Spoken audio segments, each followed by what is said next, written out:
Israel ने युद्ध का ऐलान कर दिया है।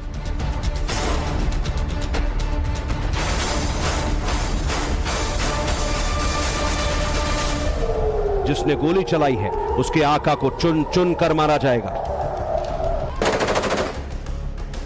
जमीन से आक्रमण होगा, आसमान से हमला होगा, समंदर से सुनामी उठेगी।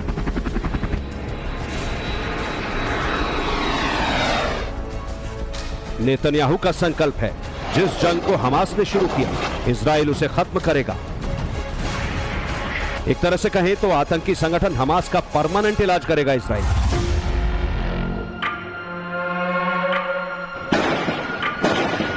इजराइल और हमास की लड़ाई दो देशों की लड़ाई नहीं है। जो लोग इसे इजराइल वर्सेस फिलिस्तीन मानते हैं उन्हें ये जानना बेहद जरूरी है कि फिलिस्तीन में अपनी जड़ें जमाने वाला हमास आतंकी संगठन है। ये इजराइल को ही गाजा पट्टी से टारगेट करता है। हमास के खिलाफ फिलिस्तीन में भी आवाजें उठती रही हैं। इतिहास गवाह है, इजराइल पर जब भी मुसीबत आती है वो जबरदस्त बदला लेता है और ये बदला मिसाल बनता है, क्योंकि इजराइल का उसूल है किसी आतंकी संगठन से कभी बात नहीं करना और अगर उसका एक लहू बहा तो 10 को मारकर बदला लेना। गाजा पट्टी से उठता यह गुबार इसी बात का सबूत है। हमास ने बहुत बड़ी गलती कर दी और इजराइल अब इस समस्या का संपूर्ण सॉल्यूशन निकाल कर रहेगा। हमास जिन 5000 रॉकेट हमलों का दम भर रहा है, इजराइल उसके 50 गुना से भी ज्यादा अटैक करेगा और अपने लोगों की मौत का बदला लेगा। इस आतंकी संगठन के समूल विनाश पर ही इजराइल इस जंग को खत्म करेगा।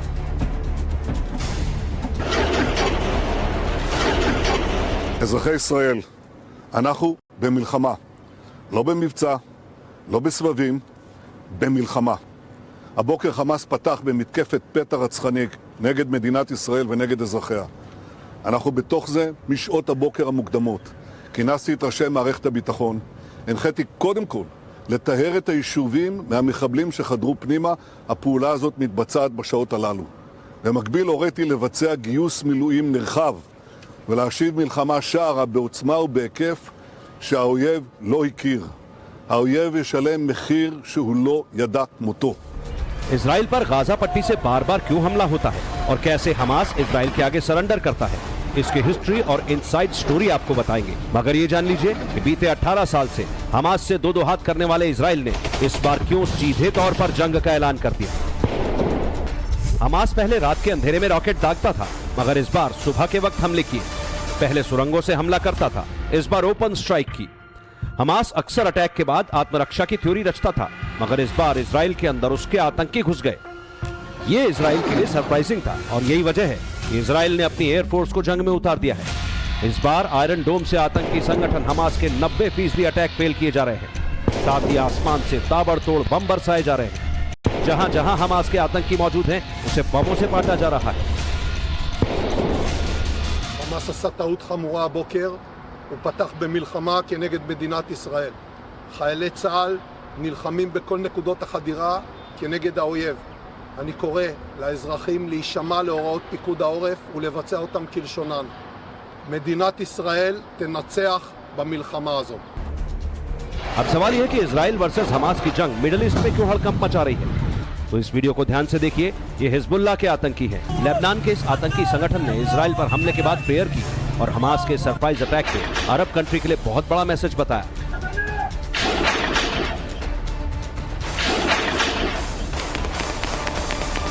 हिजबुल्लाह के यही आतंकी हमास को अत्याधुनिक रॉकेट उपलब्ध कराते हैं और उसके बाद हमास के आतंकी इजराइल पर हमला करते हैं।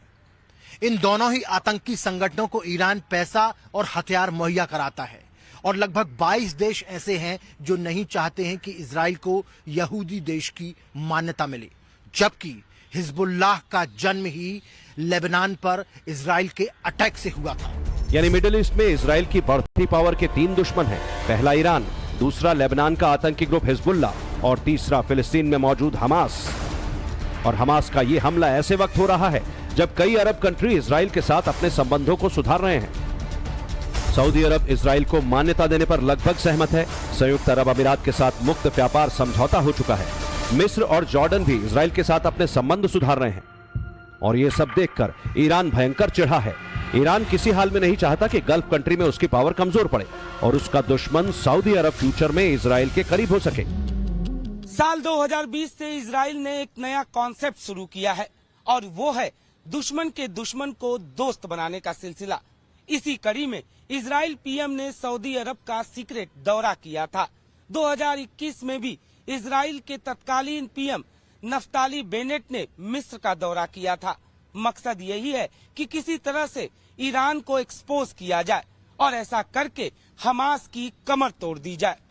2021 में हमास ने इसी तरह इजराइल पर अटैक किया था, जिसके बाद इजराइल ने जो एयर स्ट्राइक की उसने पूरी दुनिया को टेंशन में ला दिया था।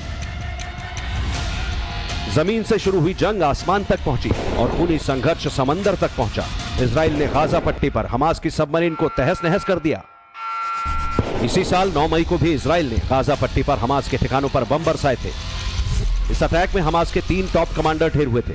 उनके परिवार के लोगों के मारे जाने की पुष्टि हुई थी। फिलिस्तीन की लड़ाई अपने कंधे से लड़ने वाले हमास को इजराइल ने कई बार सबक सिखाया है।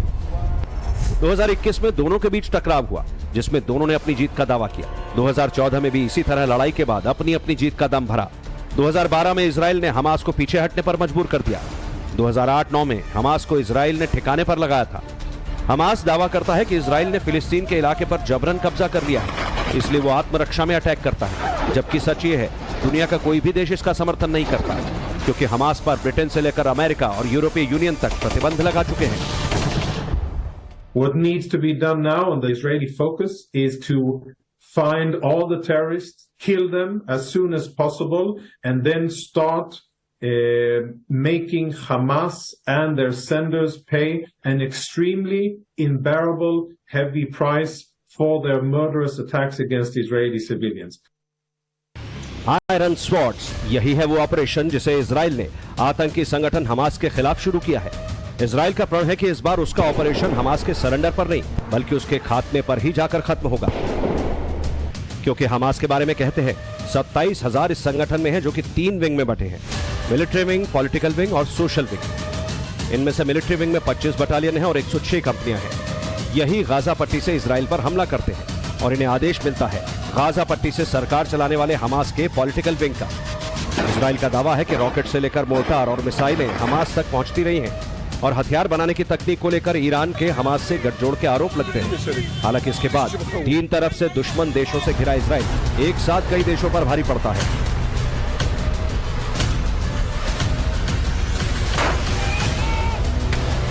साल 1967 में इजराइल और अरब देशों के बीच जबरदस्त जंग हुई। इसे इजराइल ने महज 6 दिन के भीतर जीत लिया था। मिस्र, सीरिया, जॉर्डन, इराक, ये वो देश हैं जिन्हें इजराइल ने हरा। अरब देशों ने सरेंडर किया और फिर यरूशलेम पर इजराइल का कब्जा हुआ। इसी के बाद से इजराइल के अरब देशों से संबंध बिगड़े हुए थे, जिनमें से 4 के साथ हाथ आगे बढ़ाया तो हमास को मिर्ची लग गई। 90 लाख की आबादी वाले इस देश के बारे में कहा जाता है इसकी सेना बहुत एडवांस्ड है। आयरन डोम के रूप में ऐसा हथियार है जिसका तोड़ किसी के पास नहीं। इजराइल के ड्रोन का लोहा पूरी दुनिया मानती है। इजराइल के पास 601 एयरक्राफ्ट हैं, 2200 टैंक हैं, 241 फाइटर जेट और 48 अटैक हेलीकॉप्टर। यही वजह है इजराइल आंख में आंख डालकर बात करता है। इजराइल की यही बेखौफी उसके दुश्मनों को डराती है, बेचैन कर देती है।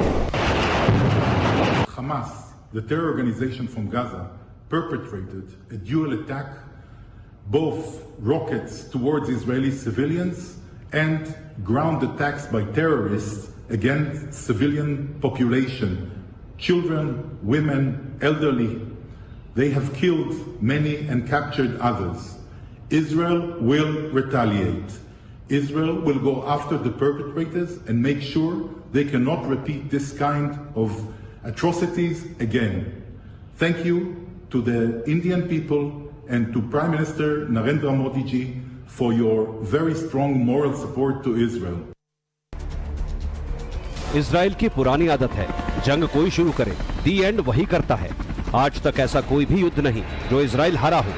इजराइल को इस बार पूरी दुनिया से मिल रहा सपोर्ट भी उसका मनोबल बढ़ा रहा है। नेतन्याहू के बारे में वैसे भी कहते हैं वो बहुत एग्रेसिव मोड में हैं। वो फिलिस्तीन को चेतावनी दे रहे हैं कि हमास के कंधे पर बंदूक रखकर ना चलाए, वरना अंजाम बहुत बुरा होगा। इस बार हमास ने वही काम किया है। दावा यहां तक किया जा रहा है कि साल 2021 में जब हमास और इजराइल के बीच संघर्ष विराम कराया गया, उसी के बाद से हमास के आतंकी बड़े हमले की फिराक में थे। मगर जब इजराइल ने उन सुरंगों को पाटना शुरू किया जिसमें आतंकी छिपकर हमला करते थे, उसके बाद से प्लानिंग बदलनी पड़ी। फिर हिजबुल्लाह के सपोर्ट से हथियार जुटाए और मस्जिद को अपवित्र किए जाने का बहाना बनाकर 5000 रॉकेट अटैक कर दिए। इजराइल के पास इस बार 3 सबूत हैं। पहला सबूत हमास आतंकियों के इजराइल में घुसने का, दूसरा सबूत इजरायली सैनिकों को बंधक बनाने का और तीसरा सबूत इजराइल के 3 शहरों पर अटैक का।